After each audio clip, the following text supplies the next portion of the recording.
Hola, ¿qué tal? Muy buenos días. Mi nombre es Joel Alexandro Razo Pérez. Yo les voy a presentar el tema de los sensores, desde cuáles son, tipos, ventajas y desventajas, así como otros temas que se refieren a estos mismos. En fibra óptica existen diversos tipos de sensores que permiten medir múltiples variables físicas como temperatura, presión, deformación, vibración, etc. Estos sensores son muy usados en ingeniería civil, aeroespacial, energía, medicina, seguridad y otras áreas donde se requiere monitoreo remoto en tiempo real y en entornos extremos. La clasificación general de sensores de fibra óptica son varias. La primera que voy a explicar es por su forma de operación, donde se tienen los sensores pasivos y los sensores activos. Los sensores pasivos son donde la fibra solo guía la luz desde o hacia el punto de medición, mientras que en los activos la fibra o el sistema contiene elementos activos como materiales fluorescentes, rejillas de Bragg, dopajes o cavidades láser. También se tiene por el tipo de modulación, donde las clasificaciones son intensidad, fase, frecuencia y polarización, que se miden cada uno. En la intensidad los cambios en la potencia, en la fase los cambios en la fase a interferometría, en la frecuencia el desplazamiento espectral y en la polarización la rotación o cambio de estado. Una tercera clasificación es por ubicación del sensor, donde se tienen los intrínsecos, el cual el medio de transmisión, el cual es la fibra, también es el medio de detección, y los extrínsecos, la fibra solo transporta luz hacia o desde un sensor externo. Se tienen también los tipos de sensores específicos como lo vienen siendo los sensores de temperatura, de deformación o esfuerzo, de presión, vibración o acústica, de corriente y campo magnético, así como los distribuidos. Son útiles para monitorizar kilómetros de fibra en tiempo real. Las ventajas principales de estos, aunque si bien son general estas ventajas, no todos los sensores aplican para ellas. Son inmunes a interferencia electromagnética, resistentes a temperatura, humedad y ambientes corrosivos, precisión y sensibilidades muy altas, posibilidad de monitoreo remoto y distribuido, así como multiplexación de varios sensores en una sola fibra. Las desventajas vienen llegando a ser desde el alto costo inicial, ya que el equipo de interrogación, especialmente la rejilla de Bragg, es caro, interrogadores complejos, la fragilidad, puesto que la fibra óptica es muy frágil y puede romperse fácilmente sin protección adecuada, el acoplamiento óptico delicado, ya que se requiere una gran precisión para los empalmes, sensibilidad no deseada e instalación especializada, ya que requiere personal entrenado para instalar y calibrar correctamente. Uno de los ejemplos de las desventajas, donde se puede corroborar que no todos los sensores aplican para las ventajas generales, es como los de la rejilla de Bragg, donde son limitados a ciertas longitudes de onda y son sensibles simultáneamente a temperatura y deformación, pues ya que requiere una compensación cruzada por esto mismo. Los sensores por longitud de onda. ¿Qué son? ¿Cómo funcionan? Fórmula básica, tipos, ventajas y desventajas. Es un sensor óptico en el que la variable física a medir, como temperatura, presión, deformación, provoca un cambio en la longitud de onda de la luz reflejada, transmitida o absorbida por la fibra. En lugar de medir intensidad, fase o polarización, aquí lo que se detecta es un desplazamiento espectral, cambio en la posición del pico de una señal en el espectro óptico. ¿Cómo funcionan? Se incorpora un elemento dentro o sobre la fibra que modifica su respuesta espectral según el estímulo externo. Lo más común es el uso de rejillas de Bragg en la fibra o cavidades resonantes. La fórmula básica para las rejillas de Bragg, por ejemplo, es que se tiene esta fórmula de aquí, donde tenemos al lambda beta que es igual a 2 por el índice de refracción efectivo, multiplicando también al periodo de la rejilla. Entonces, si hay aumento de la temperatura, el índice de refracción y el periodo de la rejilla aumenta, haciendo que lambda beta, el cual es nuestra longitud de onda reflejada, se desplace hacia el color rojo. También si se tiene tensión mecánica, como lo viene siendo estirar la rejilla, también cambia la longitud de onda reflejada. Los tipos de sensores basados en longitud de onda vienen siendo los siguientes: desde la rejilla de Bragg hasta los sensores de longitud de onda resonante, anillos resonantes, etalón de Fabry-Perot e interferómetros espectrales. Estos son los anillos que se mencionan aquí, los anillos resonantes, mientras que este de aquí es el sensor de etalón de Fabry-Perot. Se tienen sus mecanismos, la variable que miden y los rangos típicos. Las ventajas son bastante similares a las ventajas que se mencionaron en respecto a los otros tipos de sensores, así como las desventajas son bastante similares de igual manera. Ahora, aquí se muestra que una desventaja es la complejidad en la multiplexación, mientras que aquí se menciona que una ventaja es que se puede multiplexar fácilmente. ¿Por qué? Esto se debe a que en una sola fibra se pueden tener varias rejillas de Bragg, cada una con una longitud de onda distinta. Sin embargo, por las situaciones mencionadas anteriormente, donde la presión que se ejerce en estas puede hacer que cambie. Esto, el dato registrando y que se tiene registrado. Esto lo voy a explicar también más adelante. La rejilla de Bragg. Una rejilla de Bragg en fibra óptica, en inglés Fiber Bragg Gratings o FBG, son dispositivos ópticos que se utilizan principalmente para filtrado de longitud de onda y detección de parámetros físicos como temperatura, presión o deformación mecánica. Una rejilla de Bragg es una sección de fibra óptica donde el índice de refracción del núcleo ha sido modificado periódicamente mediante un proceso fotoinducido, y estas variaciones periódicas actúan como un filtro que refleja selectivamente ciertas longitudes de onda de la luz y dejan pasar las demás. ¿Cómo funcionan? Cuando una señal de luz blanca con múltiples longitudes de onda viaja a través de una fibra óptica con una rejilla de Bragg, solo se refleja la longitud de onda específica que cumple con la condición de Bragg, que viene siendo la fórmula básica mencionada anteriormente.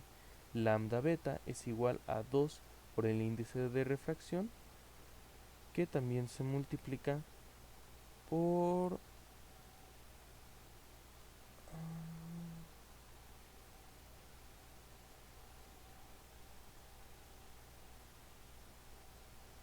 esta parte, córtenla.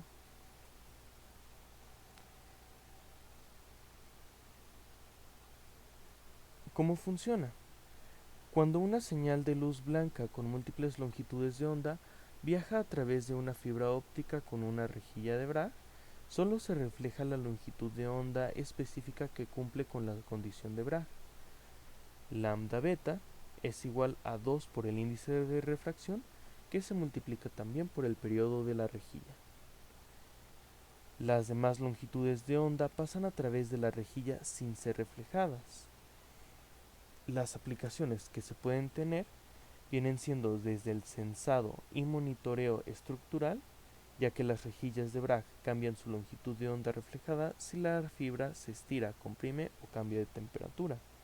Filtrado en telecomunicaciones, ya que se usa para seleccionar o bloquear ciertas longitudes de onda en sistemas de multiplexado por división de longitud de onda.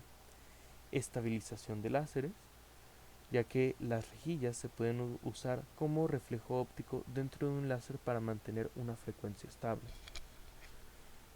Las ventajas es el pequeño tamaño y peso, su inmunidad electromagnética, alta sensibilidad y puede integrarse directamente en estructuras. La fluorescencia. La fluorescencia en fibra óptica es un fenómeno en el que ciertos materiales dentro de la fibra emiten luz, o sea, se fluorescen, cuando son excitados por una fuente de energía, típicamente luz láser. Este efecto se aprovecha principalmente en sensado óptico y en láseres de fibra dopados. ¿Qué es la fluorescencia? La fluorescencia ocurre cuando un material absorbe fotones de alta energía. Ok, esto bórrenlo también. Voy a tomar tantita agua. Una disculpa.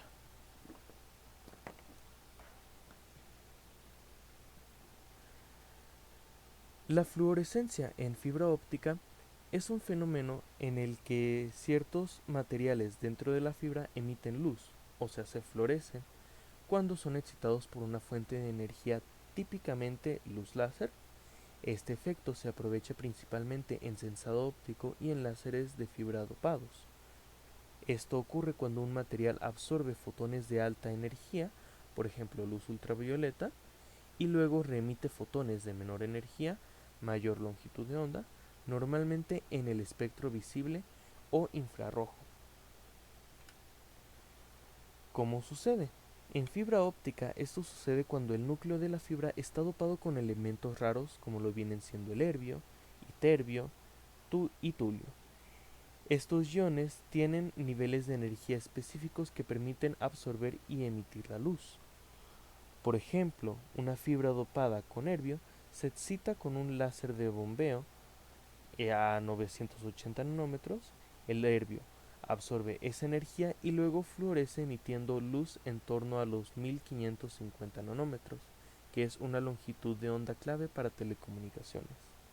Este principio es la base de los amplificadores ópticos de fibra dopada con herbio.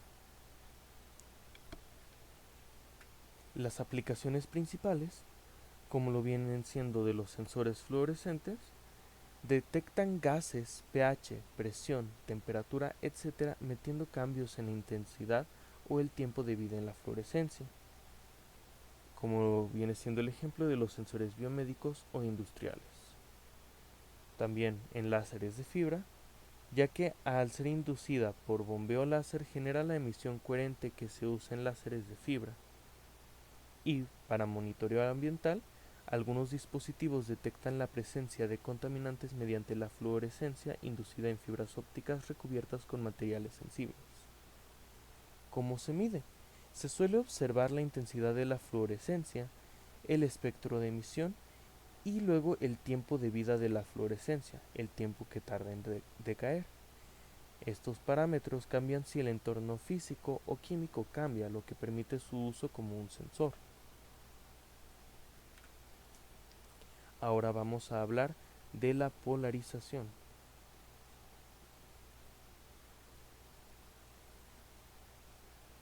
La polarización en la fibra óptica se refiere a la orientación del campo eléctrico de la luz que viaja a través de la fibra.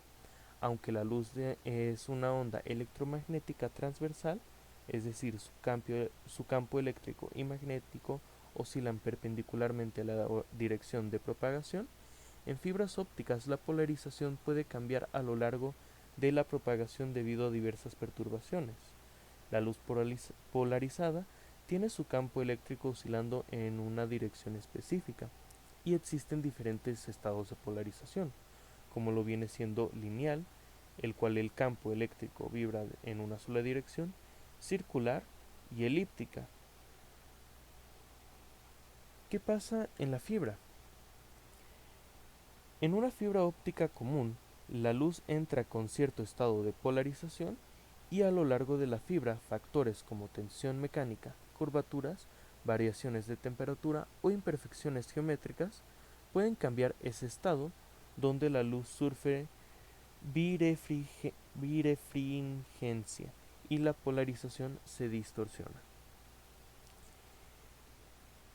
En algunas aplicaciones esto es un problema, sin embargo en otras se puede controlar y aprovechar. donde las aplicaciones que tenemos de la fibra óptica es, por ejemplo, en las fibras monomodo y mantenimiento de polarización, PMF. Las fibras convencionales permiten múltiples estados de polarización y las fibras de mantenimiento de polarización tienen una estructura especial, ejemplo, un núcleo elíptico o tensores, que preserva la polarización lineal durante la propagación, muy usadas en sensado óptico de precisión, interferometría o comunicaciones coherentes. Los sensores basados en polarización. La polarización es sensible a perturbaciones físicas como deformación, presión, temperatura y vibración. Esto se puede aprovechar para desarrollar sensores interferométricos o polarimétricos. Un ejemplo es un sensor de fibra que puede detectar cambios de tensión observando el cambio en el estado de la polarización de la luz reflejada o transmitida. Las comunicaciones ópticas avanzadas, la interferometría y medición de fase, así como también las fibras a menudo se usan en aplicaciones que pueden requerir 1 kilómetro o más. Estas fibras PM generalmente enrollado en bobinas ajustadas. La fibra PM utilizada en los giroscopios y otros sensores interferométricos generalmente está desnuda, es decir, la fibra está recubierta, pero no en un cable con miembros de resistencia y una cubierta exterior. También algunas bobinas de giro pueden requerir fibra PM en longitudes de cientos de metros o hasta varios kilómetros, como se comentó anteriormente. Esto sería todo por mi parte. Voy a pasarlos con mis compañeros. Hola, soy Luis Armando Salas Vázquez y les voy a hablar sobre amplificadores en fibras ópticas. ¿Qué es un amplificador? Los dispositivos que amplifican directamente una señal óptica, que no necesitan convertirlo en una señal eléctrica, se utilizan para volver a darle potencia a información que está traspasando una fibra, o bueno, viajando a través de la fibra en distancias muy largas. Entonces, aquí tenemos de ejemplo un amplificador de fibra. Este amplificador de fibra utiliza a través de estas terminales. Del otro lado tiene un láser acoplado donde metemos una terminal de la fibra y esta vuelve a potenciar, y abajo tenemos el receptor donde hacen una única salida y esta hace que la información de la fibra se potencie. Uno de los ejemplos que aquí tenemos es con un diagrama, en este caso de uno de los amplificadores que se llama amplificador de Raman. Si tienes un láser que envía datos por una fibra a varios kilómetros, esta se va a ir debilitando, va a ir perdiendo potencia dependiendo de la reflexión total interna de la fibra. Y ahí es donde entra este amplificador. Hay varios tipos de amplificadores. Están los EFA, Erbium Doped Fiber Amplifier, donde utilizamos Erbio, y un bombeo láser, donde constantemente estamos lanzando un láser para que los iones se exciten a través de la fibra, y esto hace que no cambie casi nada su longitud de onda ni la información que está transmitiendo a través de. Luego está el amplificador de Raman, el que era el diagrama perteneciente a la diapositiva anterior, que utiliza este efecto y es más flexible porque se puede colocar en casi cualquier parte de la fibra y no es demasiado brusco con la misma, no necesita un tratamiento muy específico. Luego tenemos el SOA, el Semiconductor Optical Amplifier, que son láseres, pero no tienen un resonador. Son más pequeños, cómodos de usar, pero pueden causar cierto ruido debido a su afinación. Luego tenemos los principios de funcionamiento de la EDFA, donde utilizamos erbium para poder inyectarle luz de bombeo en detector del rango de luz del espectro visible de los 980 nanómetros a 1480. Y como había comentado anteriormente, los iones de herbio se excitan y amplifican la señal. Al hacerle incidir este herbio o esta reincorporación tan exacta a la luz, esto hace que no cambie su longitud de onda, y esto nos puede permitir hacer un excelente desplazamiento de información sin verse casi afectada. Es como el ejemplo que tenemos aquí de una gasolina, donde la gasolina actúa como el bombeo láser que prende una fogata y la fogata son los iones de herbio, perdón. Y cuando pasa la señal, esta fogata la vuelve más intensa. ¿Qué quiere decir?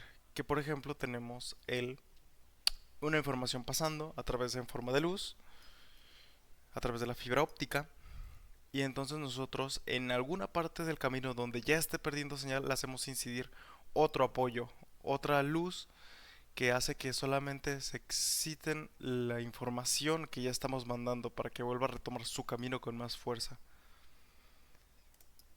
Ventajas de los amplificadores de fibra. Amplifican sin conversión óptica y eléctrica.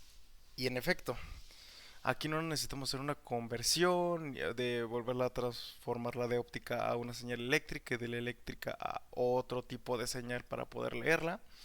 Soportan muchos tipos de longitudes de onda y esto es gracias a que al utilizar estos tipos de amplificadores, sobre todo los de herdio, estos lo que hacen es que pueden soportar hasta 43 tipos, bueno, de 43 hasta 96 tipos de señales al mismo tiempo a través de una fibra. Alta ganancia y bajo ruido. Esto, al utilizar el láser incidente por bombeo, nos permite tener un ruido casi nulo. Y son increíblemente buenos para largas distancias. Hay que poner, no sé, cada cierto tipo de kilometraje un amplificador y te lo va a revivar muchísimo, muchísimo la señal. Los retos y las desventajas de utilizar los amplificadores es la saturación de la ganancia. En caso de que no esté bien calibrado, como es en el caso de la foto de la primera diapositiva ingresando al tema, es que hay que configurar los amplificadores. No solamente podemos muchas veces ponerlo, que de por sí cuentan con un modo automático, pero hay que revisar qué tipo de información estamos usando y qué tipo de amplificación necesitamos. ¿Necesitamos absorber información o necesitamos enviarla a un punto y registrar los datos obtenidos a través de la luz? Dependiendo de eso, vamos a necesitar un tipo de amplificador o una configuración del amplificador. El ruido de Amplified Spontaneous Emission. Esto se refiere al ruido de cuando hay alteraciones en el ambiente, cosas que no son responsabilidad nuestra, por ejemplo, en instalaciones que se utilizan en la ciudad. Hay problemas como la cierta cantidad de vibraciones y al ser el diseño cuidadoso, como vemos en el último punto, este se puede llegar a dañar o puede requerir algún tipo de mantenimiento, simplemente para revisar que esté bien configurado el bombeo de láser. Y luego tenemos el costo. El costo para un equipo sencillamente para laboratorio es desde unos 500 hasta $1500. Y si queremos un super amplificador que nos va a llevar kilómetros y kilómetros de información, puede llegar a superar los $15,000. Estos amplificadores son costosos. Las aplicaciones principales que tiene en sistemas de multiplexor de ondas densas eh, se suelen utilizar mucho porque, como había dicho antes, al utilizar este sistema de bombeo, las señales son casi inafectables porque están siguiendo un mismo ritmo, simplemente las está impulsando. Entonces, como había dicho, imagínense simplemente por una fibra hacer pasar 43 tipos de canales. Eso es demasiada información y ni siquiera casi se ve afectada. Entonces es principalmente utilizado en redes de largas distancias que se utilizan en sistemas de multiplexor. Redes metropolitanas y de acceso, como pueden ver, o sea, obviamente en telecomunicaciones lo tenemos muy presente. Y en laboratorios de investigación y en óptica y fotónica, en la cual se basa mi carrera. Esto fue todo de nuestra parte. Muchas gracias.